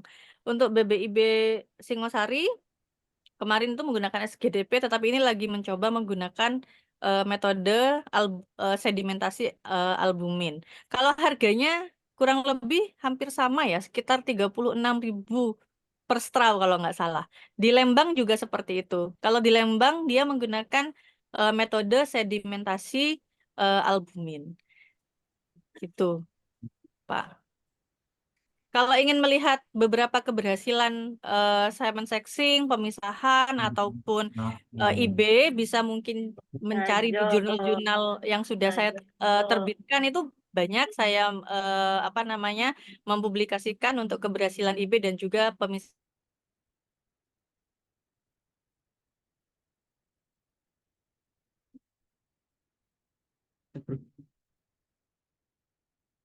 Macet terus. Pemisahannya. Ayo. Tes. Ya. Ya, Jadi adanya di Lembang ya Bu ya? Lembang dan BBIB BBIB Singosari. Singosari. Ya. Mm-mm. Oke. Ini ada pertanyaan lagi Bu dari Pak Suwarno. Apakah bisa Bu sexing diusahakan 100%? Oh iya. Saya rasa 100% sulit, Pak. Tapi kalau 80-90 insya Allah bisa. Dengan syarat tadi, Pak, metode IB-nya juga harus dikombinasikan. Misalnya untuk jantan, kita usahakan deposisinya di 4+. Kemudian di IB awal waktu. Untuk betina, deposisinya posisi 4, di IB agak lambat seperti itu. Nah, jantan double dosis itu akan lebih tinggi nanti hasilnya. Mungkin Bapak Ibu di dinas atau inseminator yang mungkin pada hari ini hadir bisa dicoba nanti ketika IB semen sexing ataupun mencoba yang non sexing juga mungkin bisa diperhatikan posisi IB-nya itu posisi 4 atau 4+. Nah, nanti coba dilihat sebagian besar yang lahir betina atau jantan seperti itu, Pak.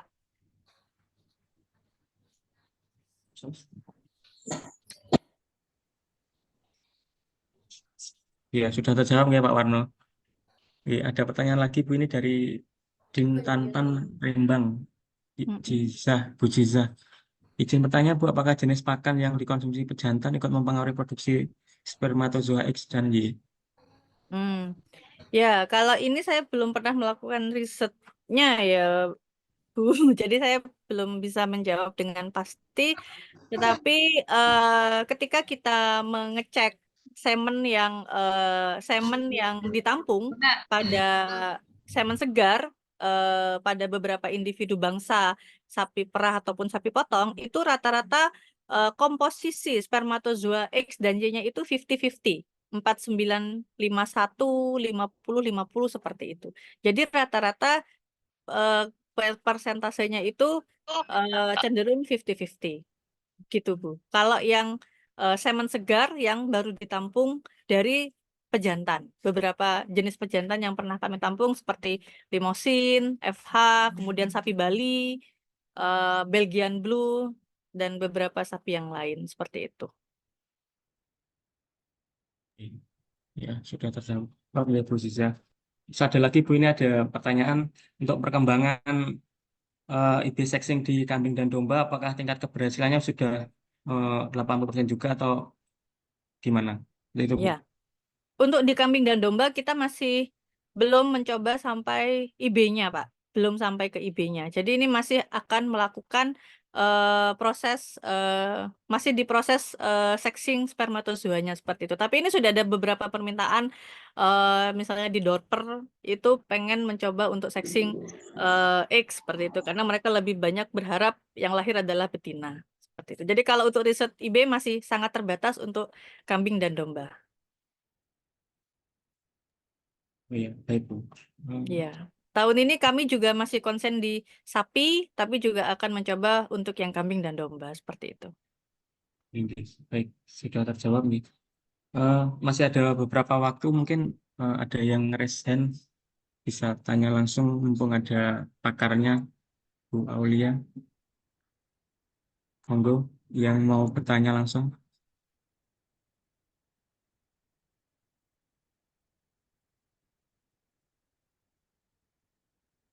Ya, mungkin ada Pak Julia Kardin, bisa.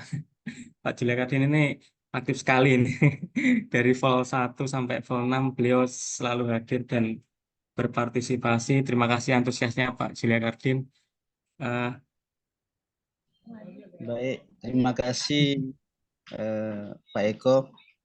Jelas ya suaranya. jelas Pak. Assalamualaikum warahmatullahi wabarakatuh. Waalaikumsalam warahmatullahi wabarakatuh. Yang saya hormati Ibu narasumber, Bu Aulia. Terima kasih banyak, ilmunya sangat bermanfaat sekali, terutama kita yang di Aceh, yang masih program insinuasi buatannya masih introduksi. Mudah-mudahan dengan pemahaman terhadap sperma cessing dan uncessing ini bisa suatu pembelajaran bagi kita terutama di Provinsi Aceh. Baik Ibu, mungkin sedikit terkait dengan program cessing spermatozoa ini. Kalau kita baca bukunya Profesor Trinil kan itu ada beberapa metode ya. Iya. Pemisahan terhadap spermatozoa ini. Nah, kira-kira ini Bu, seberapa besar kualitas spermatozoa yang dihasilkan nih dengan menggunakan 3 metode yang dijelaskan oleh Ibu Prof Trinil itu, maksudnya seberapa persen pengaruh kualitas spermanya menggunakan metode putih telur atau albumin ataupun sporadek ataupun dengan metode itu tadi yang satu lagi. Monggo Bu, terima kasih. Ya, baik Pak. Jadi perbedaan metode pasti akan berpengaruh terhadap perbedaan kualitas semen seksi yang dihasilkan. Itu sudah sangat pasti ya Pak ya. Karena memang misalnya kita melakukan sexing dengan metode SGDP. Di SGDP itu ada proses sentrifugasi yang menyebabkan kerusakan membran seperti itu. Sedangkan di albumin itu dia hanya disedimentasi, tetapi di situ dia didiamkan agak lama di suhu 37 derajat. Nah, itu kurang lebih sekitar hampir 1 jam, 45 menit lah kurang lebih. Nah, itu juga akan menyebabkan motilitasnya juga berkurang seperti itu. Jadi, beberapa metode ini pasti berbeda ya, jadi hasilnya pasti akan beda. Tapi pada prinsipnya itu tadi, jika kita mengatakan semen sexing ini berhasil, maka motilitasnya semen beku PTM harus minimal 40% dan untuk pemisahannya minimal 70% atau lebih. Nah, kemudian untuk yang metode yang sudah ada bagaimana? Untuk yang metode yang sudah kami kembangkan SGDP ini sudah cukup bagus dan cukup konsisten hasilnya. Makanya ini sudah diproduksi oleh BBB Singosari selama bertahun-tahun seperti itu. Sedangkan metode yang kedua yang menggunakan sedimentasi putih telur ya Pak ya, yang tadi saya jelaskan, bukan yang BSA tapi yang putih telur, itu kami masih belum sebaik yang SGDP. Jadi masih sekitar pemisahannya masih sekitar 70%, sedangkan yang SGDP sudah hampir 80%, sudah 80% seperti itu. Dengan motilitas PTM yang masih standar yaitu 40%, sedangkan yang SGDP sudah sekitar di atas 45% motilitas PTM-nya. Jadi memang untuk yang putih telur ini masih terus kita improve formulasinya gitu. Sedangkan yang SGDP ini sudah apa ya, sudah bagus hasilnya. Nah, untuk yang Cefadex ini sebetulnya malah lebih bagus, Pak, kalau mau dikembangkan lagi. Hanya permasalahannya adalah pada saat itu Prof. Trinil menggunakan Cefadex G200 kalau tidak salah. Ini sudah tidak diproduksi lagi oleh perusahaannya. Yang ada itu sekarang Cefadex G50. Nah, sehingga itu kurang cocok untuk melakukan sexing. Sebetulnya kalau kita melakukan Cefadex ini dia keberhasilannya lebih tinggi karena yang dihasilkan itu cuma spermatozoa X saja yang dihasilkan. Itu hampir di atas 80%. Karena yang Y-nya itu tertinggal di dalam gel. Itu tadi dia nggak bisa lolos gitu. Itu, tapi ya itu masalahnya sudah tidak diproduksi sehingga kami cukup kesulitan untuk melanjutkan penelitian yang Cefadex, Pak. Seperti itu.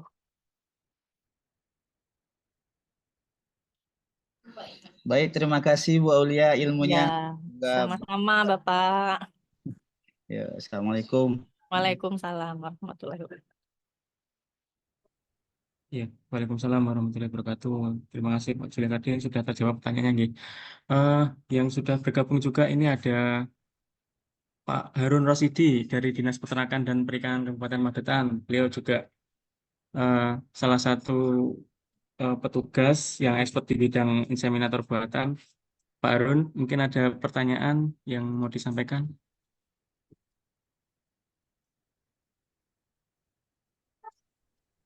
Cukup, Mas. Iya, terima kasih. Ini ada eh, pertanyaan di kolom komentar. Ada pertanyaan.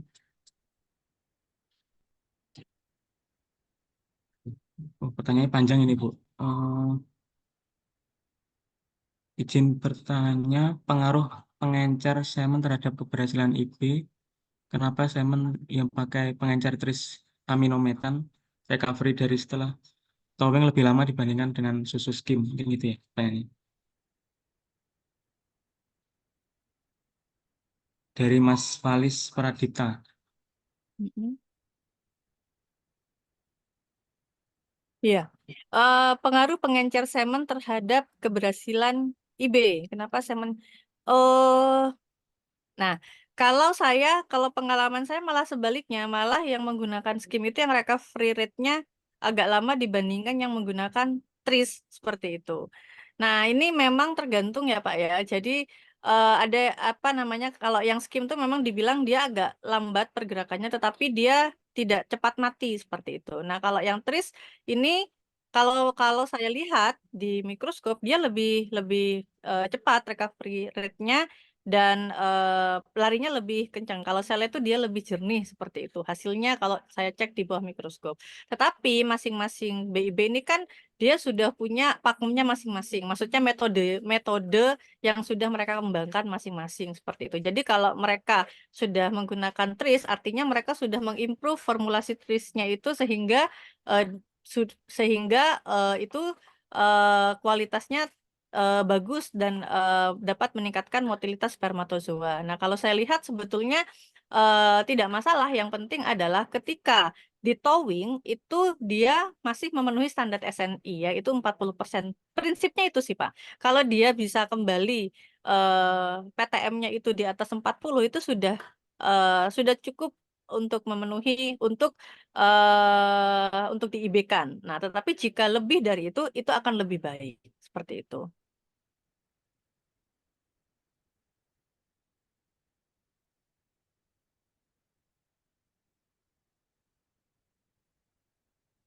Ya, Gitu gitu Pak ya, Eko. Mas Nggih. Valis Pradipta Ya. sudah terjawab nggih. Kemudian ada pertanyaan lagi Bu ini mau bertanya dari Mas Hendy Wahyu, apakah di BPI Singosari dan BPI Lembang itu menggunakan metode sexing untuk pengendalian populasi sapi di suatu daerah? Eh, pengendalian yang dimaksud ini apakah distribusi straw atau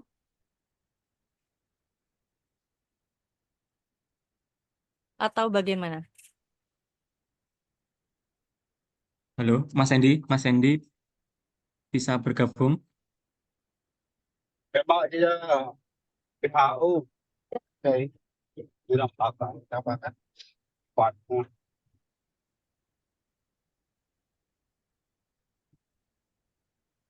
Izin. Distribusinya, Bu, distribusi stronya. Distribusinya mungkin ya. Kalau distribusi, saya yakin pasti akan dibatasi oleh masing-masing IB-IB.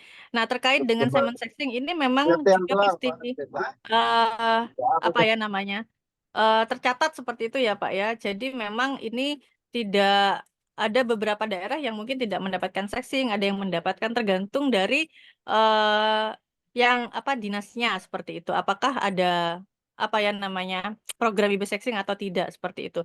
Tetapi kalau untuk pengendalian apa namanya distribusi semen itu lebih ke bangsanya saya rasa, lebih ke bangsanya bukan lebih ke apakah ini sexing atau non sexing seperti itu.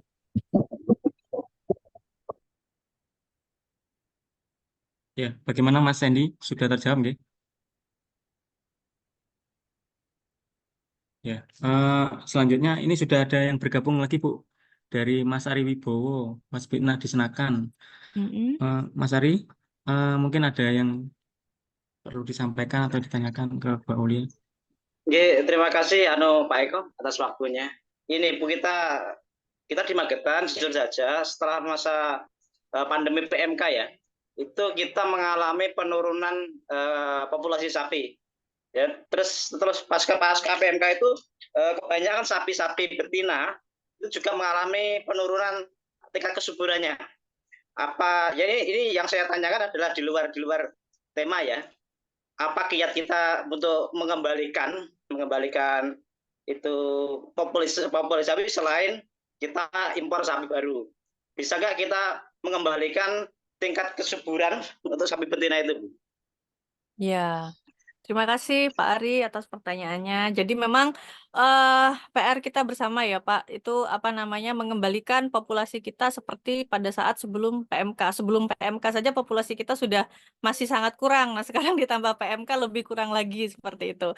Jadi saya juga apa namanya sekarang lagi gencar-gencarnya untuk melakukan IB sexing ini ke beberapa daerah terutama yang sapi perah ya ini kalau di Malang itu memang tujuan kami adalah bagaimana supaya mempercepat peningkatan kelahiran betina seperti itu. Kalau kita berbicara betina yang sudah pernah terkena PMK ini sulit Pak untuk recovery lagi. Jadi mau tidak mau memang effort kita adalah memberikan vitamin. Jadi memberikan vitamin yang lebih daripada sapi-sapi yang tidak pernah mendapatkan penyakit PMK sebelumnya. Jadi seperti itu, Pak. Tapi kalau kita berbicara bagaimana mengembalikan kondisi ini seperti 100% itu sepertinya agak butuh waktu yang lama dan sangat sulit karena di organ reproduksinya itu sudah sangat apa ya namanya terpengaruh oleh dampak dari infeksi PMK tersebut sehingga sulit untuk kembali normal. Mungkin bisa kita usahakan 70-80%, tapi mungkin kalau untuk 100% akan sangat sulit seperti itu Pak Ari. Nah, solusinya ya memang mau nggak mau kita harus mempercepat replacement stoknya. Jadi itu yang harus kita gencarkan sekarang Pak. Makanya ini kami pun juga berusaha bagaimana supaya keberhasilan IB ini menjadi lebih tinggi dan supaya kelahiran betina juga lebih tinggi seperti itu, Pak Ari.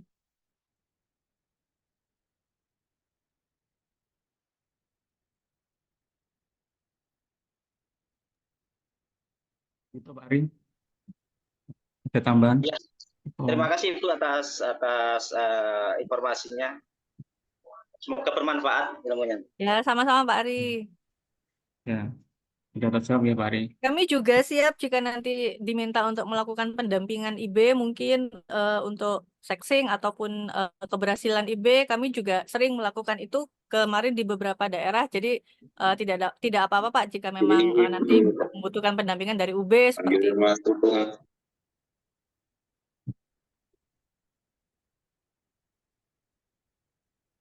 Ya, itu Pak Ari. Selanjutnya yang sudah bergabung juga ada Pak Johan Setiawan. Halo Pak Johan. Johan ini dari Dinas Kesehatan Hewan dan Peternakan Lombok Timur. Ya, Pak Johan, mungkin ada Ya, pertanyaan Pak Johan ke Bu Aul. belum lanjut sudah. Makasih. Saya Ya, mengikuti. terima kasih Pak Johan. Ya, masih berapa menit?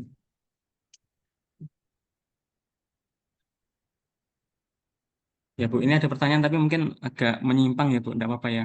Dari Muhammad Asnas dari Universitas Muhammadiyah Ciamis terkait dengan batasan-batasan penggunaan inovasi yang Ibu sampaikan tadi, apa saja yang boleh dan tidak boleh dilakukan dalam metode inovasi peternakan ini? Maksudnya metode inovasi sexing atau inovasi peternakan secara umum? Sexing mungkin ya. Halo, kenapa Bu? Ya Bu? Maksudnya metode inovasi di peternakan. Mas Muhammad Asnas mungkin bisa Ya, Oh, benar. join, semuanya. gabung. Semuanya. Semuanya. Oke, apakah ada batasan-batasan penggunaan inovasi yang Ibu sampaikan? Kalau penggunaan inovasi tentang sexing tadi, batasan penggunaannya seperti apa?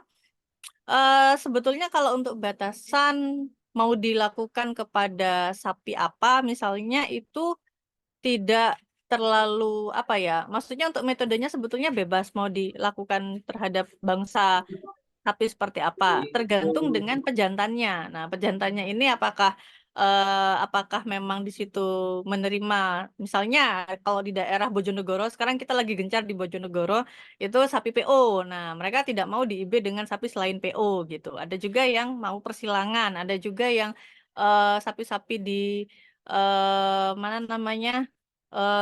Malang itu dia maunya limusin simental seperti itu. Jadi tergantung dari kebijakan dari masing-masing daerah, Pak, kalau batasannya itu saya rasa ya. Nah, seperti itu. Jadi itu sih dari saya, Pak. Ya, baik. Terima kasih, Ibu. Ya. Halo, Bu. Ya, Ibu. sudah terjawab. Ya, ada pertanyaan lagi Bu dari Pak Koirul dari Distan Pesel. Oh, iya. Oke, monggo. Terima kasih, Bu. Oke, Ini Khairul, Bu, dari Dinas Pertanian Kabupaten Selatan, Sumatera Barat, Bu. ya, Pak. Mohon maaf, Bu. Saya menanyakan itu, Bu, masalah inseminasi, Bu. Kebetulan di Kabupaten Selatan, Sumatera Barat, belum ada yang namanya IB yang seksi itu, Bu. Masih non-seksi. Tadi, Bu, menyampaikan tadi, Bu, untuk mendapatkan anak yang jantan gitu kan, itu diusahakan di awal birahi. Jadi lebih cepat gerakan dari kromosom Y-nya daripada kromosom X-nya gitu Bu ya. Tapi saya kebetulan Bu, tugas IB dari tahun 2006. Pengalaman di lapangan nih Bu, ini ceritanya Bu. Ya. Ya, pengalaman di lapangan Bu. Untuk mendapatkan, jangan mendapatkan untuk anak jantan atau betina. Kalau kita menyuntikkan sapi, mengibikan sapi pada awal birahi, itu kebanyakan gagal Bu. Sebab pelepasan ovulasinya Bu dari awal birahi sampai untuk mendapatkan keberhasilan IB tadi Bu, mungkin kita lebih bagusnya di pertengahan birahi atau di akhir birahi Bu. Sebab Bu, setelah kita melakukan IB, itu masih ada lendir-lendirnya masih keluar Bu. Yang telah kita lakukan di lapangan Bu. Dimohon juga penjelasan dari Bu. Terima kasih Bu. Ya. Baik, ya, terima kasih Pak. Jadi memang yang dimaksud dengan awal waktu itu sebetulnya adalah bukan awal waktu pada saat estrus muncul pertama kali ya. Maksudnya jam ke-0 estrus muncul. Nah, masalahnya peternak ini kan kadang nggak paham ya Pak ya, kapan sapinya estrus seperti itu. Jadi pada saat posisi dia menelpon inseminator bisa jadi sudah estrus tadi malam, tapi baru muncul baru tahunya pagi seperti itu. Nah, makanya tadi metode yang IB 2 dan 8 jam itu tadi mengantisipasi itu sehingga ketika sudah ada laporan peternak kita IB di saat jam pertama, kemudian di IB lagi di saat jam ke-8. Seperti itu. Nah, karena memang asumsinya rata-rata peternak ini dia melaporkannya di pagi hari, tapi dengan kondisi sapinya sudah estrus tadi malam seperti itu. Itu kebanyakan seperti itu. Nah, kemudian yang kedua terkait dengan keberhasilan IB memang benar, Pak. Jadi kalau terlalu awal itu memang belum waktunya ovulasi. Kalau kita berbicara dengan waktu estrus yang jelas ya, Pak ya. Estrusnya memang benar-benar baru muncul jam ke-0. Nah, itu memang baiknya kita IB setelah kurang lebih 8 jam seperti itu. Jadi paling tidak IB setelah kurang lebih 8 jam itu kan sudah masuk pertengahan. Nah, itu adalah waktu yang tepat untuk melakukan IB. Itu standarnya begitu, Pak. Tapi memang setiap daerah itu beda-beda. Setiap daerah itu beda-beda. Setelah saya pelajari itu ada yang estrusnya panjang, ada yang estrusnya normal, ada yang estrusnya pendek. Nah, sehingga kita akhirnya memberikan SOP itu menyesuaikan dengan kondisi daerah dulu. Kondisi daerahnya yang di sini tuh bagaimana? Biasanya sapi-sapi yang masih cross-nya nggak terlalu bervariasi, misalnya PO lokal seperti itu, mungkin di daerah Bapak ya di Sumatera itu masih bagus ininya, apa namanya respon estrusnya. Tapi kalau sapi-sapi yang sudah persilangan, terutama persilangan sapi-sapi subtropis itu lebih bervariasi lagi waktu IB-nya seperti itu, Pak. Jadi yang dimaksud dengan kalau kita mau jantan dan betina, artinya adalah jantan itu lebih awal dibandingkan dengan kalau kita mau meng-IB dibandingkan kita mau menghasilkan betina gitu. Misalnya 8 jam itu waktu normal. Nah, itu adalah pas untuk melakukan IB jika kita mau menghasilkan IB jantan gitu. Tapi kalau kita pengen betina, kita mundurin sedikit, Pak. Nah, itu seperti itu.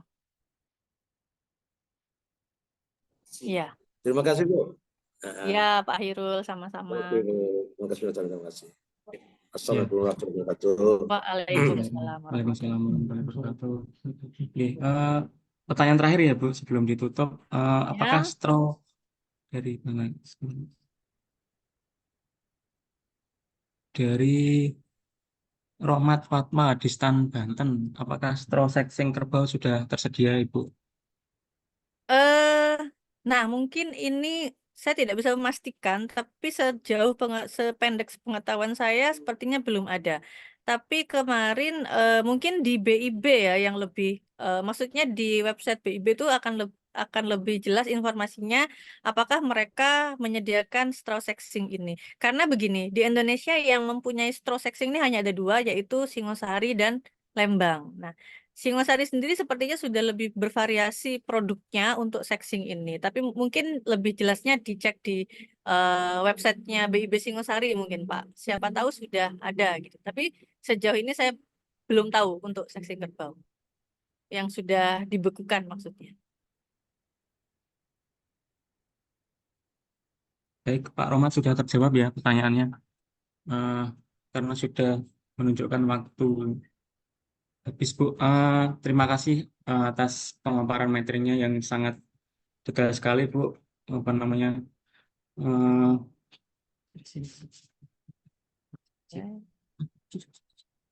Udah. Ya, dicukupkan saja, Bu ya.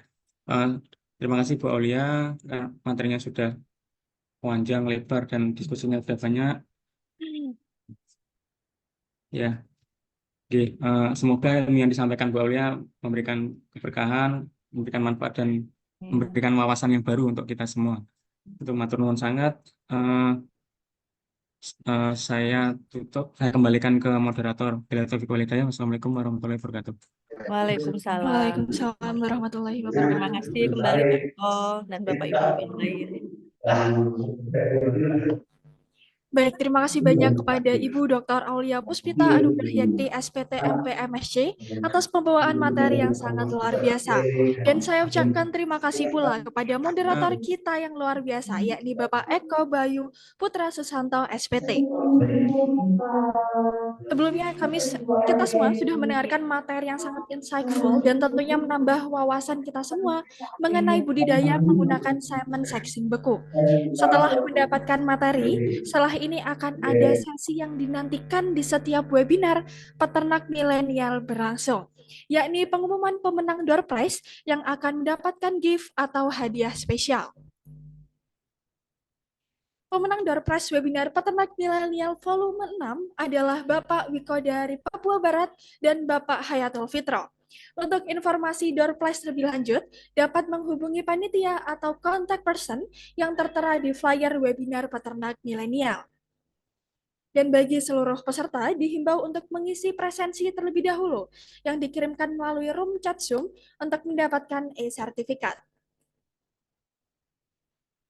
Saya informasikan sekali lagi bahwa seluruh peserta dapat mengisi presensi terlebih dahulu yang sudah dikirimkan melalui room chat Zoom.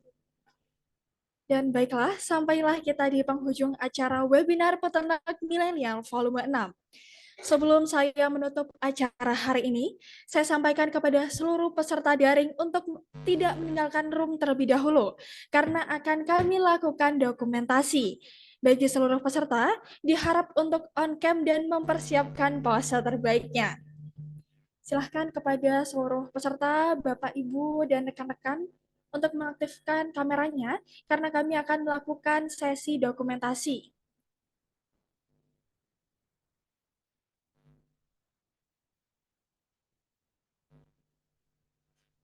Silahkan untuk mengaktifkan kameranya terlebih dahulu.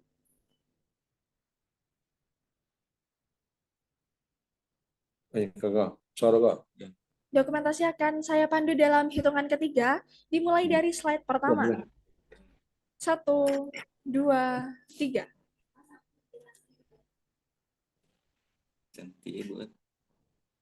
Dilanjutkan dengan slide yang kedua, akan saya pandu 1, 2, 3. Untuk slide yang ketiga, dan untuk yang belum on cam atau mengaktifkan kamera, bisa mengaktifkan kameranya sekarang. Untuk slide yang ketiga, saya hitung dalam hitungan ketiga. 1, 2, 3.